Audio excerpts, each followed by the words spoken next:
Many people don't understand the fact that it's your journey of becoming that matters more than where you're coming from. What you do does not matter. It is vision that empowers your reach. You just need to keep evolving. Whatever opportunity comes your way, you just need to be able to understand what the opportunity is and use it as a leverage. The reason why I over-invested in my professional development was because I didn't want to be poor. I didn't want to be hopeless. I didn't want to be helpless. Every time I kept on saying to myself, I don't want to ever be at the mercy of an employer. I don't want an employer to decide my fate. I've seen situations where people have worked for many years, general manager, and then they are asked to go. They are crying as if their world is crashing. And I'm saying to myself, but you've been here for many years. You are at the peak of your career. Why are you crying as though your life depends on this? I didn't want to be there. I wanted to take control of my career. What you just said is just very critical. It's only when you know where you are headed that you can work towards it.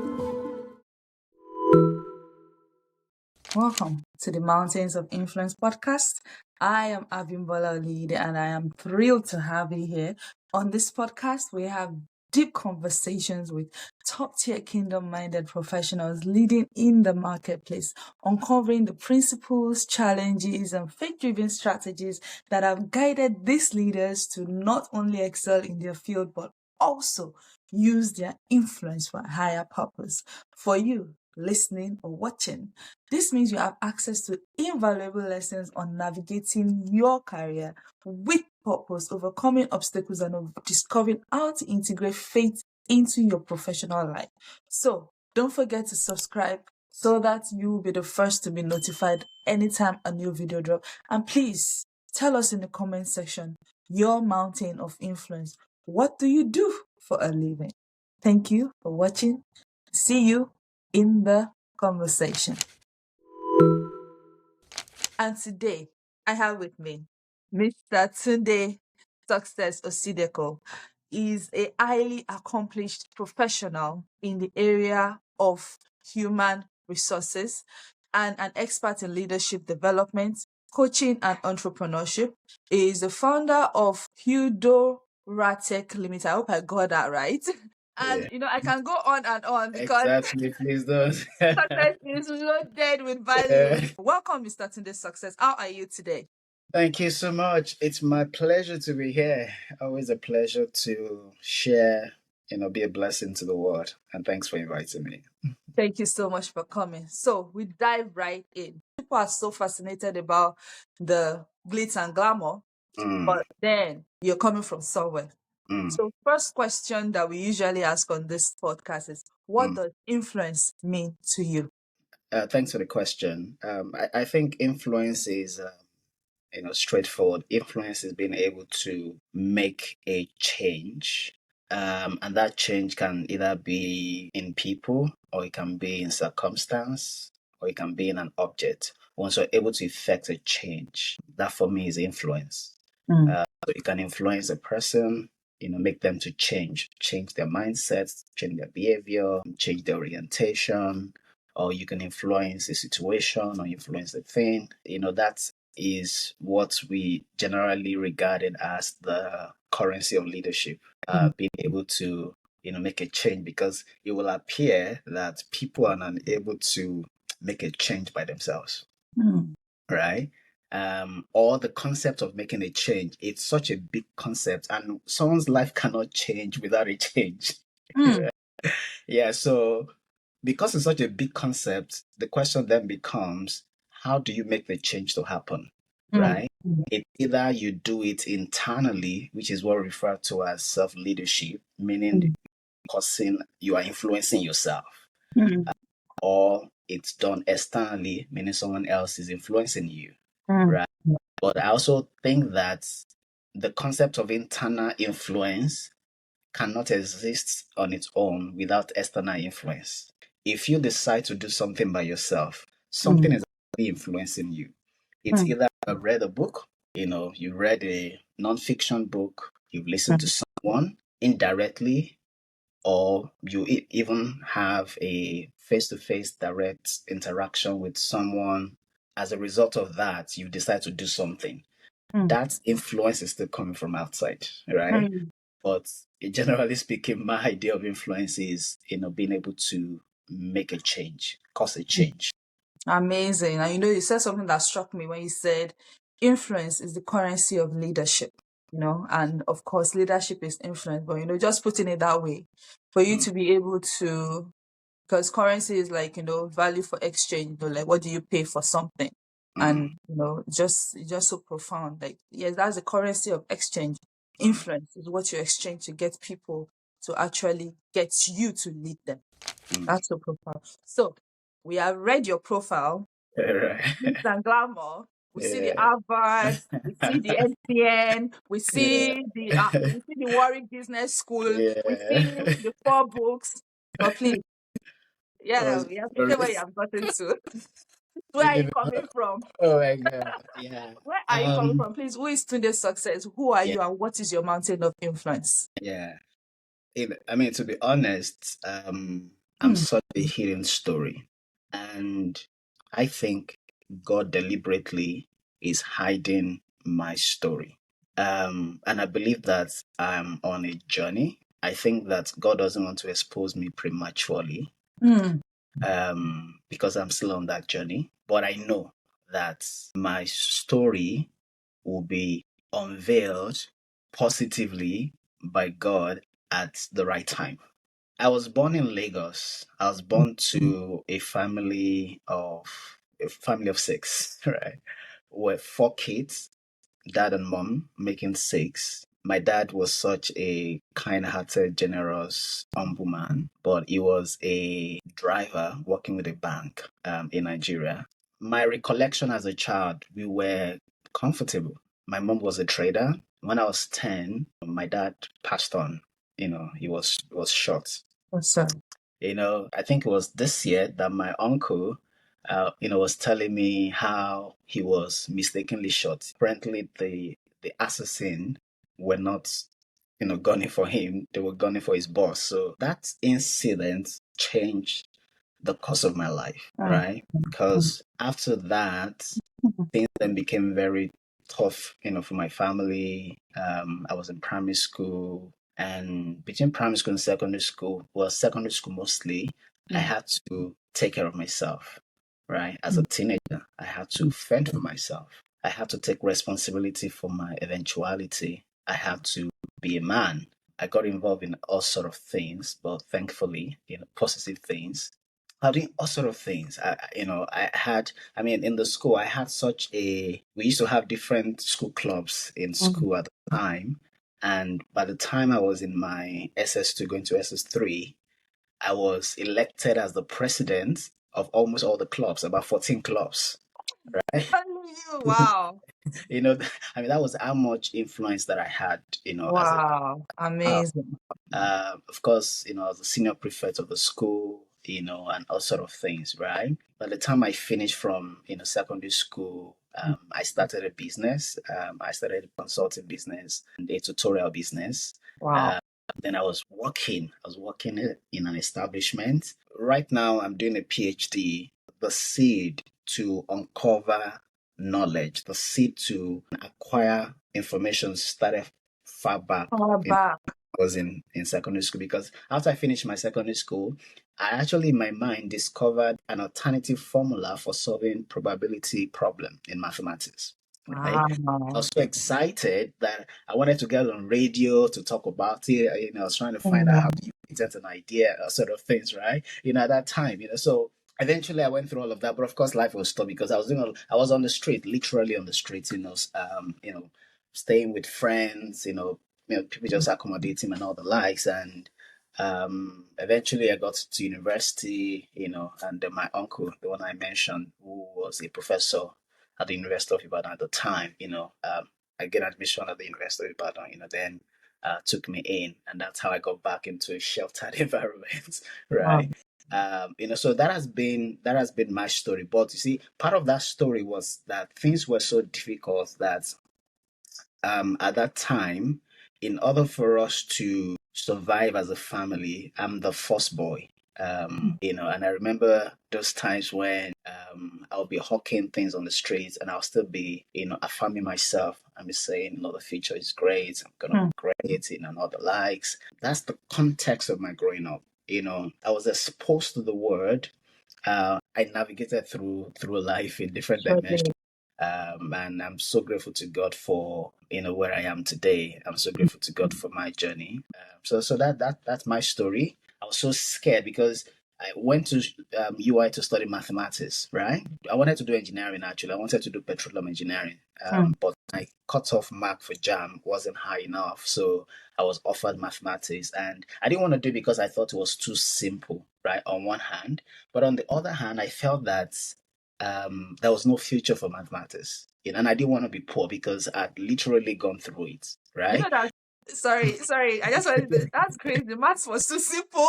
Yeah, I mean, I felt, I wanted to do something tougher than Oh math. wow. Oh Remember that wow. at this point, I discovered what I thought was a new formula, right? So, Exactly. So it was too simple. You're going to yeah, just be cracking it. exactly, My God. So, I went through, I was, and I also I didn't want to be poor, because I had seen it.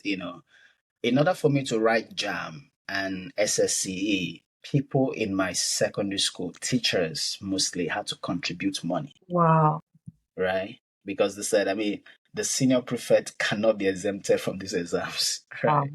That was how bad things were, right? So, but my uncle told me, he said, you know what, with mathematics, you can do anything you want, because he studied mathematics. Wow. Right?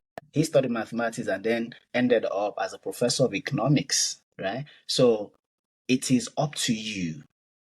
What you do does not matter. What matters is what you do with what you do. Mm. It is vision that empowers Mm. your Mm. degree. It's not the degree.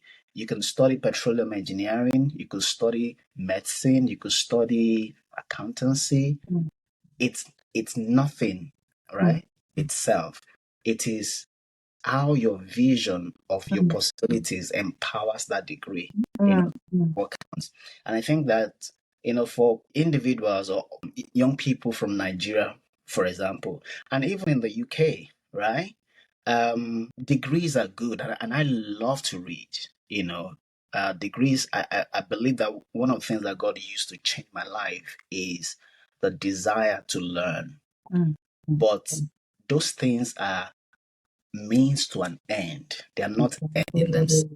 Meaning that it doesn't matter what the degree is. So you may be studying something and you're feeling less empowered. You may be studying a degree, maybe imposed, by circumstances or imposed by people, or even imposed by fee, right? I can only do this because it's cheaper, right? Mhm. It really doesn't matter. So At the end of the day, what matters is the vision that you have, for that thing. Yeah. amazing. Wow. Wow. Wow. That was so loaded. And when you were talking, and talking about is what your vision is that determines the outcome. Many people don't understand the fact that it's your journey of becoming that Mm, matters more than where you're mm, coming from. And it's mm, what you become, is the mm, metamorphosis that you go through mm, all of that processes that really, really matters beyond what you studied. To corroborate your story, mm, I wanted to study medicine, mm, and then I landed in microbiology. mm. You understand? But And look at where I am today. It's mm, just so you just need to keep evolving. Whatever opportunity comes your way, you just need to be able to understand what the opportunity is and use it as a leverage. And I exactly. think that's just amazing. So in all of this, there's something that is driving you. Mm, There's mm. must have been something that that woke up inside of you. There just has to be a driving force. Mm, You were talking about internal and external influence when I asked you about influence, but there has to be something yeah. that was driving all of this. So please tell us, what was that thing? Because someone is out there and is wondering, Mm, like, oh, motivational speaker, mm. inspirational, da da da. But no, please, no fluff here. Yeah. Whoever I is mean, listening and you're thinking about that, yeah, please yeah, tell us, what is that yeah, driving force? yeah. I mean, and that's the reason why I was, because I could summarize my journey, but I wanted to give details, right? Exactly. So that it can be as practical as possible and Exactly. useful. Um, I think, you know, that question is multifaceted, right? Mhm. What's driving me? And I ask myself that same question, what's driving you? I would say I have easy answer and I have difficult answer. We The want both. easy answer is that it's Wow. God, right? It's Mhm. God, clearly, because I couldn't. I did a lot of things as a teenager. I did amazing things, too much for a teenager. I had too much freedom, autonomy as a teenager. I Wow. could do anything as a teenager, right? Mm. I was doing motivational speaking in my secondary school, and my mates were paying to come to I listen, think right? As a teenager, right? that's Um, glory. yeah, so there is the God part, there's a God part, and I can plot the pattern of my life, which is why I talked about God unveiling me, Mhm. in my primary school, I was I was a good student, but I was not number one, right? Mhm. Primary one to primary five. I will carry second, third, fifth, eighth, right? Up to primary five. But in my primary six, my last year in school, I solved a mathematical problem that my teachers could not solve. And that's how I became, popular in World school. champion. In my secondary school, from year one to year four. I mean, I ended up as senior prefect. I had so much influence, so much leverage, so much popularity. Everybody knew me, Mm. right? In my school, beyond my school, right? In my university days, I was a quiet, reserved guy, just going to class. By the time I left that department, I was the president of the department, right?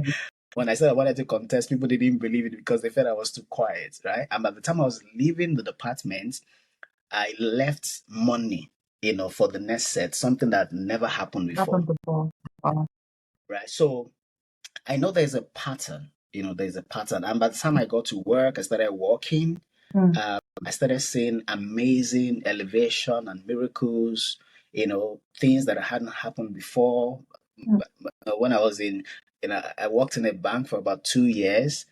They promoted me, they were sacking people, they promoted me, they had a choice to sack me, Mhm. but I was promoted instead, and then I moved to the telecoms company that I went Mm. to, there from the Mm. bottom, and then I rose. My rising was unprecedented. I became one of Mm. the youngest senior managers in the organization. So Wow. I can plot all of that. I can see the hand of God. And I'm not Mhm. oblivion to what God is doing. Yeah. Right now, the other part of it was poverty. Mm. Right, I didn't Mm. want to be poor. Right, Mm. and from a professional point of view, the reason why I over invested in my professional development was because every time I kept on saying to myself, I don't want to ever be at the mercy of an employer. So. I Mm. don't want an employer to decide my fate. Mm. Because working in HR, I've seen situations where people have worked for many years, general managers, Mm-hmm. and then they are asked to go. Just go. And they are crying as if their world is crashing. And I'm Mm-hmm. saying to myself, but you've been here for many years. You are at the peak of your career. Why are you crying as though your life depends on this job? I didn't want to be there, Mm. right? Mm. I wanted to take control of my career. Mm. And I felt that the best way I could do that was to become a subject matter expert, to become Mm. indispensable, Mm. right? So I kept on, investing, and hence all the places that I've been to, right? Mm. So I would say that the easy answer is that God had a hand, and God was driving all of that through the desires it puts in my heart through, my personality, and so on and so forth. And of course, on the other hand, is that I didn't want to be poor. I didn't want to be hopeless. I didn't want to be helpless, right? And that's something that I think about all the time.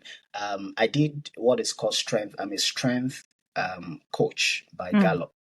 And when I did my strength assessment, my top 5 strengths, the first one is futuristic. My first strength is futuristic, meaning that I have the disposition to always think 5 years, 5 years, 10 years. right? So I'm always thinking, when I'm here today, I'm thinking, what's going to happen in 5 years' time? What's going to happen in 10 years' time, right? And what do I need to do to influence the outcome long term, right? And then I walk backward, right?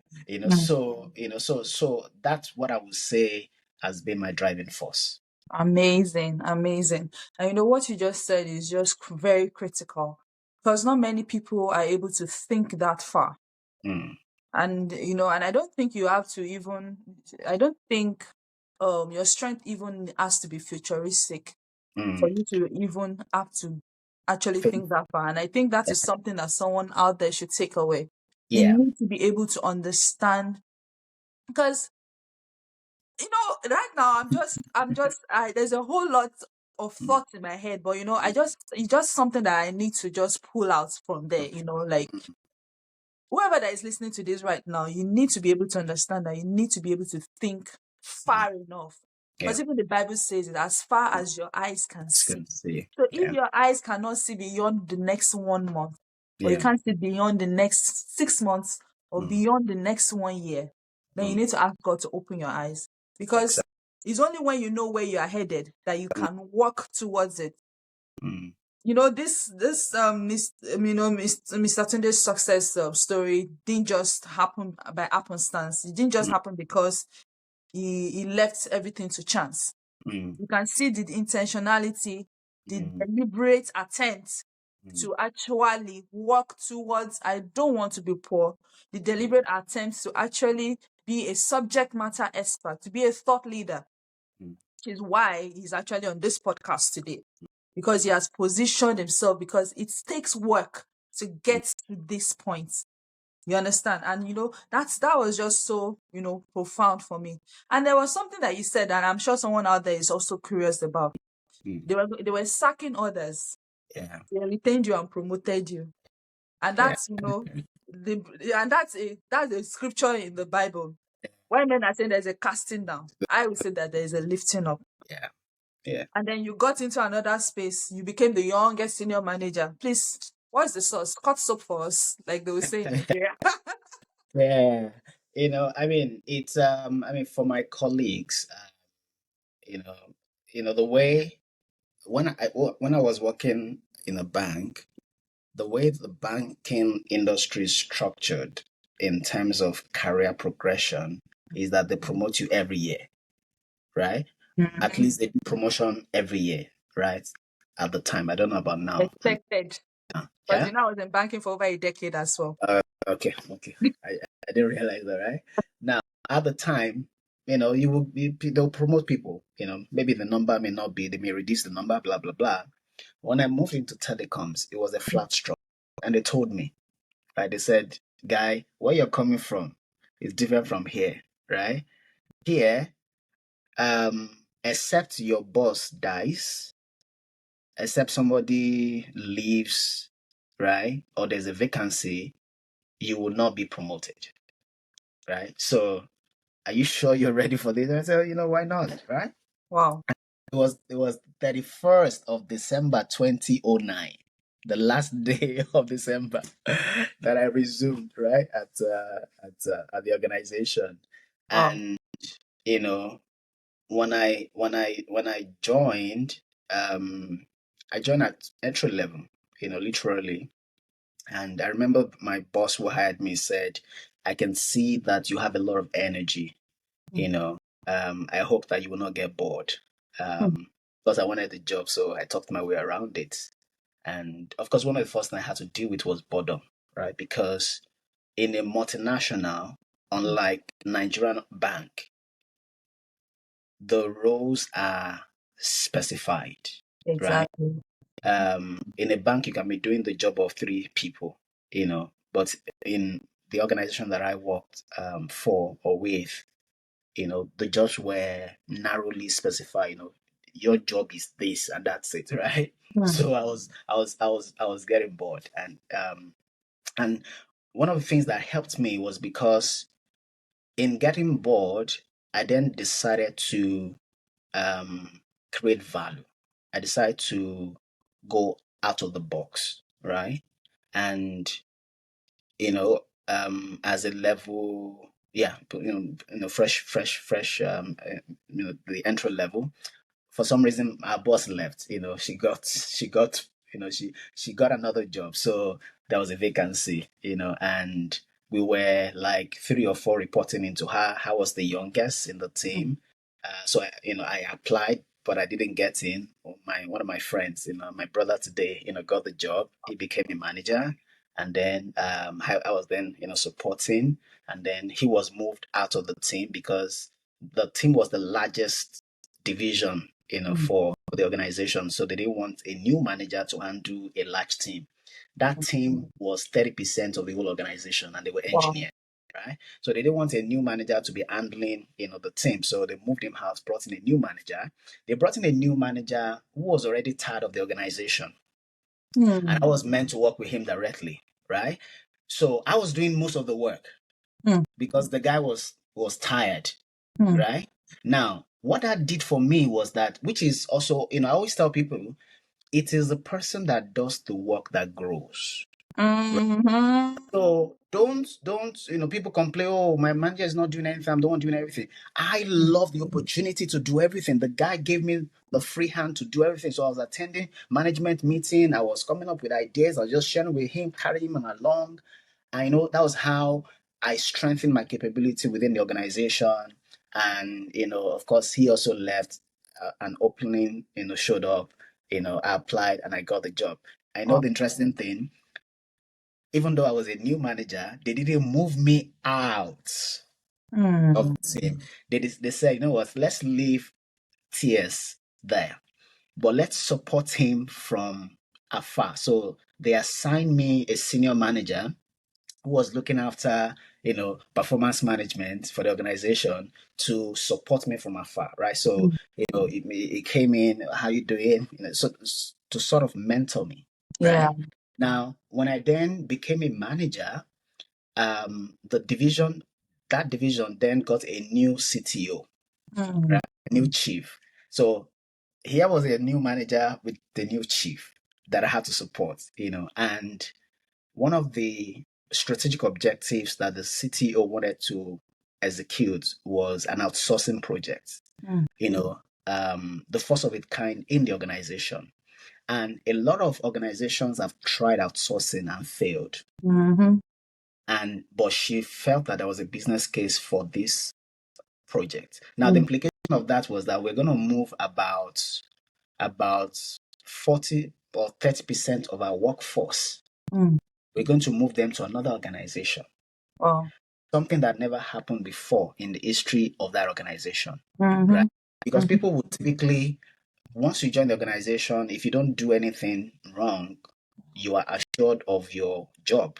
Mm. So people had a sense of job security.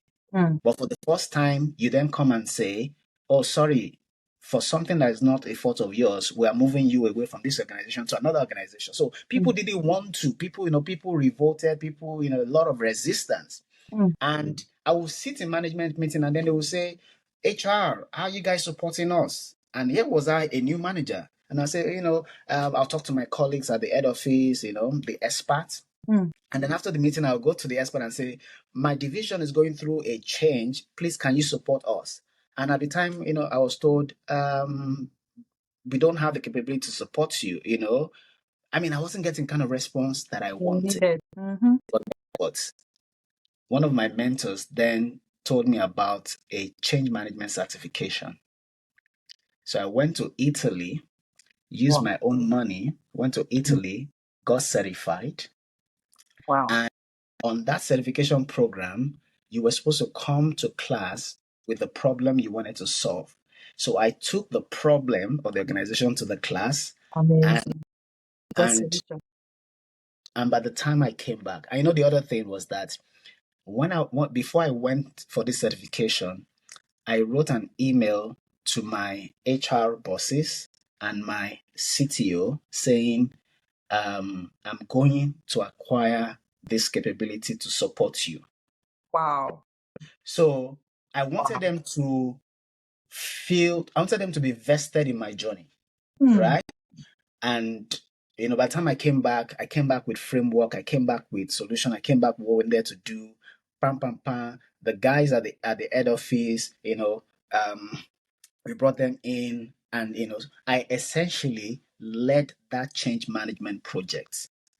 That it was so. I mean, it took 2 years of my life, right? And I even had a personal tragedy in the Hmm. process, Hmm.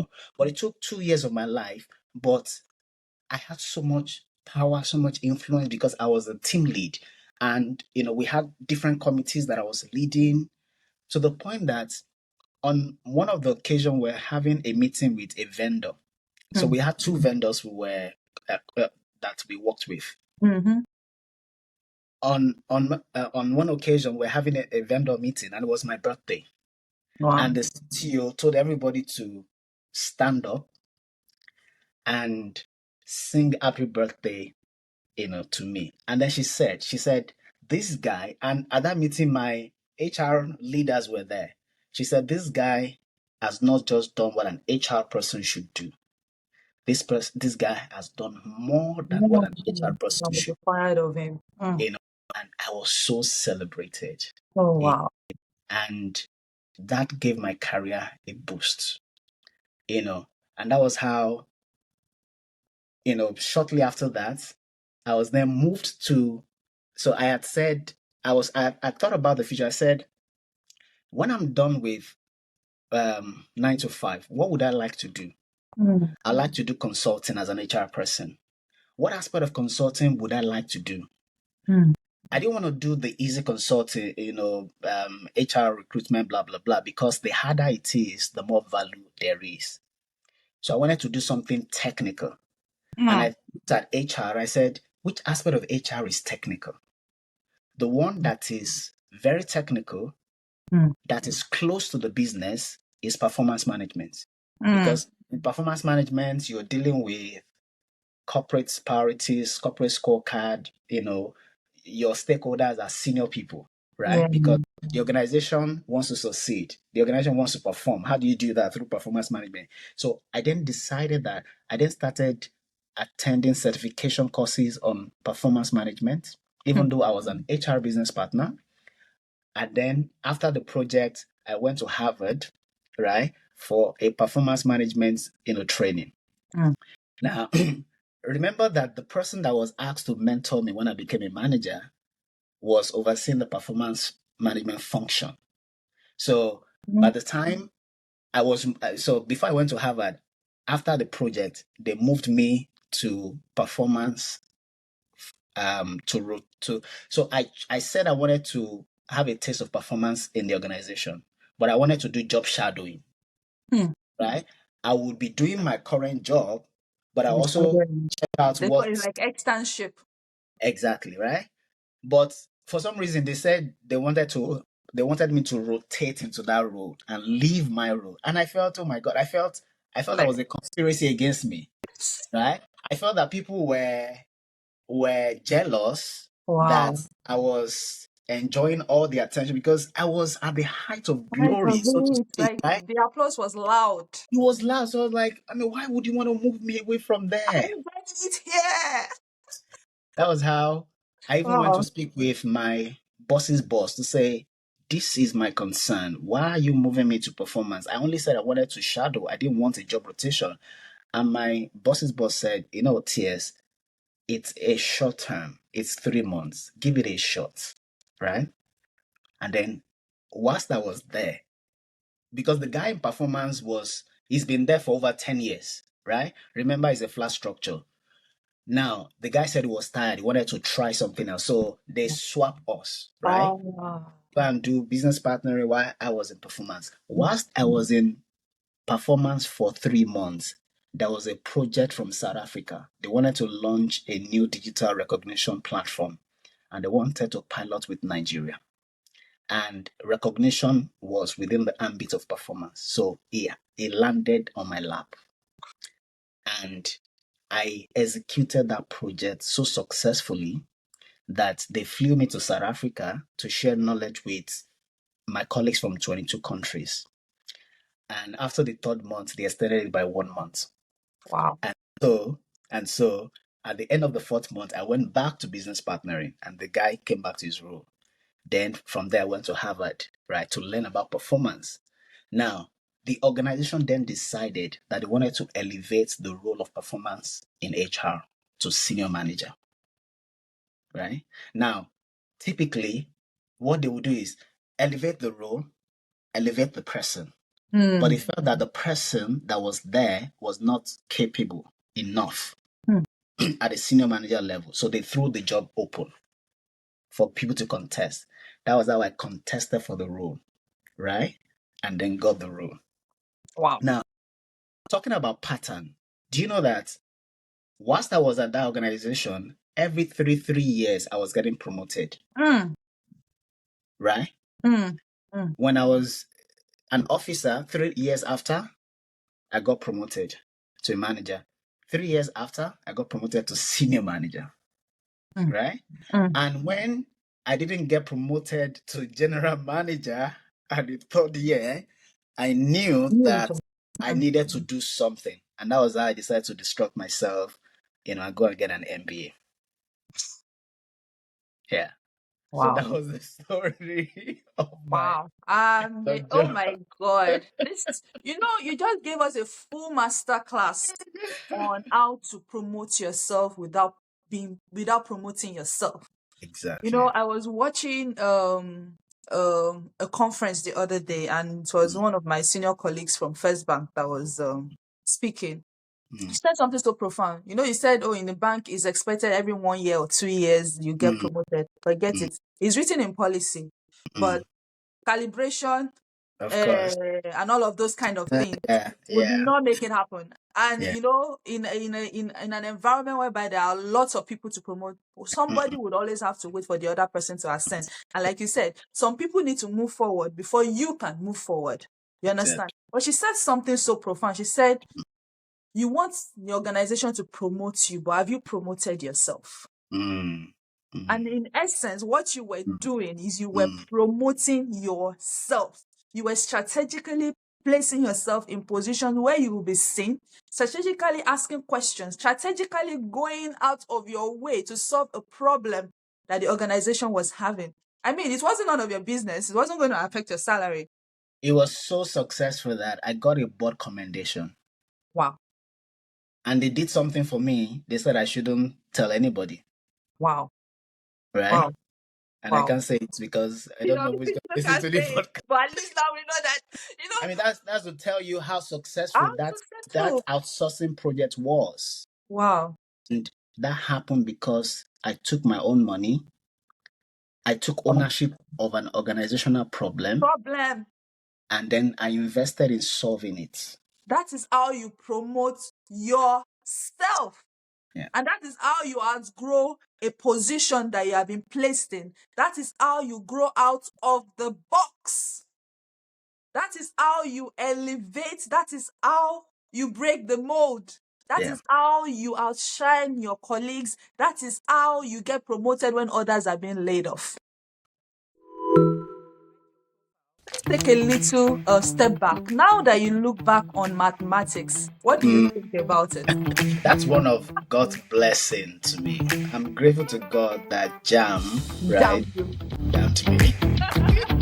The blessing of math was that it gave me an analytical mind, a conceptual mind. Sometimes you will try, and that's something I've learned. When you have tried your best and your best is not yielding your best, whatever it yields is God's best. Please, you need to drop off me for that. because at the end of it, all things are working together for my good. In all of this, what's your most profound Jesus experience?